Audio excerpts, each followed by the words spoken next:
cette présentation qu'on n'avait pas eu la chance du coup d'avoir en commission municipale. Alors moi j'aimerais juste qu'on mette un peu les choses en perspective. Effectivement, on est dans une période de crise économique et si on se place du côté des collectivités, eh bien effectivement le levier tarification des services publics, ben, il peut devenir important et il peut aussi être imaginé pour permettre de limiter euh, le poids lourd sur les contribuables.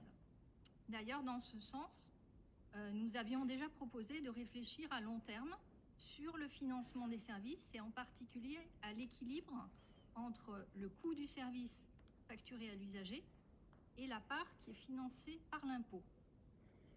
Et effectivement, vous vantez d'avoir des tarifs municipaux parmi les plus bas, et c'est bien parce que 77% des recettes sont financées par l'impôt à Ramonville. Là, on s'est basé sur les comptes administratifs 2021.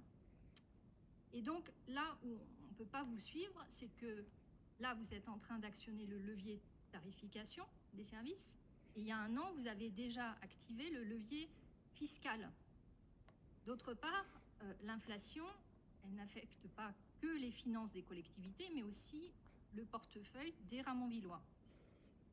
Et certes, j'en conviens, les collectivités ne sont pas accompagnées actuellement par l'État, je le reconnais. Et je suppose que vous avez chiffré le dégel du point d'indice sur la masse salariale, mais en même temps, on aurait pu imaginer une hausse plus modérée des tarifs, inférieure à l'inflation et qui aurait pu modérer l'impact sur les foyers. Voilà, donc ça c'est notre proposition.